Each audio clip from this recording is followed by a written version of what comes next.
Blood on the Fisherman's Route.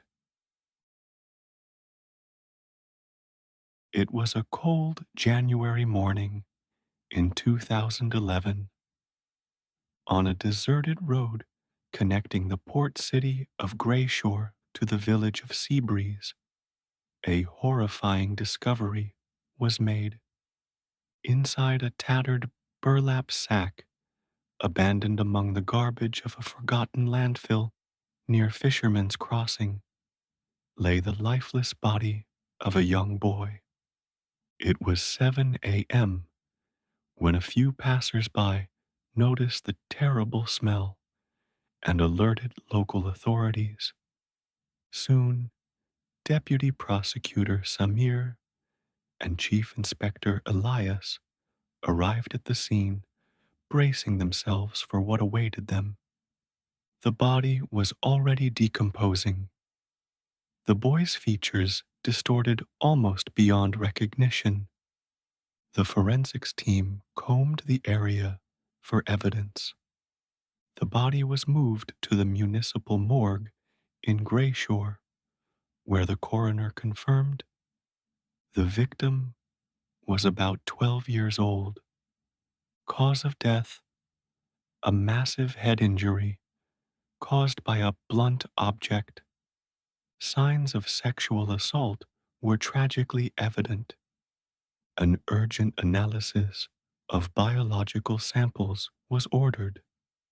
The boy's clothes revealed little about his identity, except for one chilling clue: fish scales, sardine scales, to be precise. This suggested the boy had spent time, perhaps significant time, at a fish market. Police investigations first focused around Grayshore Harbor, but no leads emerged. A week later, another boy's body was found, this time near the Silver Shores Cemetery, close to where the river Whisper Bend met the ocean. The second child was younger, no older than 10, and had died by strangulation after suffering the same unspeakable abuse. Lab results confirmed a terrifying truth. The DNA found on both bodies matched. The killer was the same.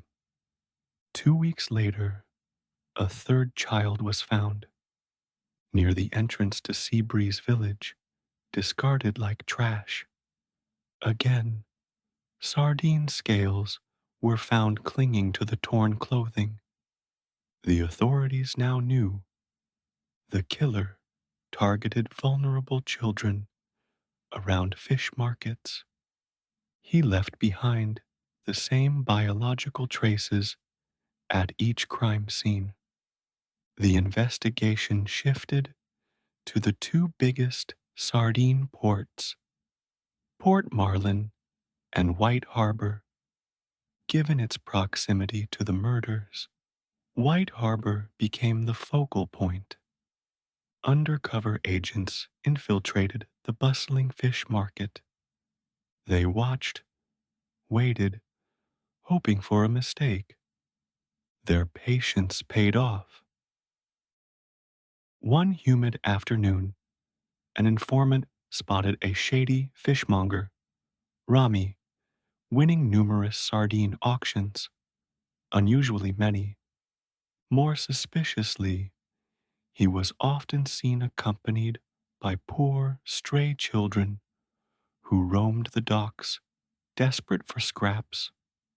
Rami seemed particularly attached to one small boy. He loaded his goods and the boy into his battered truck and drove off.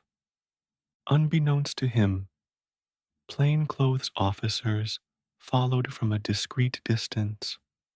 Rami first stopped at the same landfill where the first body had been found.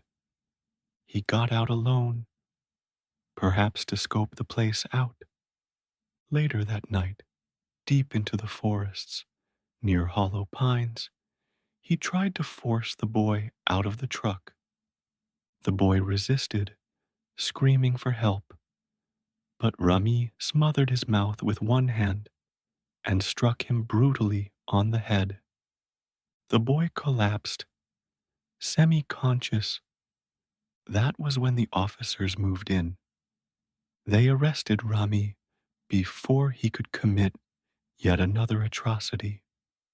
Back at the station, Rami claimed the boy was a distant relative, but when DNA from Rami was compared to the samples from the murdered boys, it was a perfect match.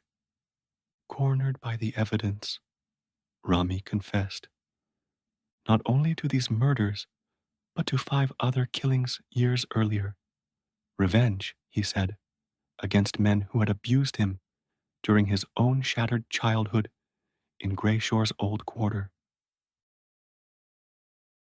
For every predator caught, how many still roam free?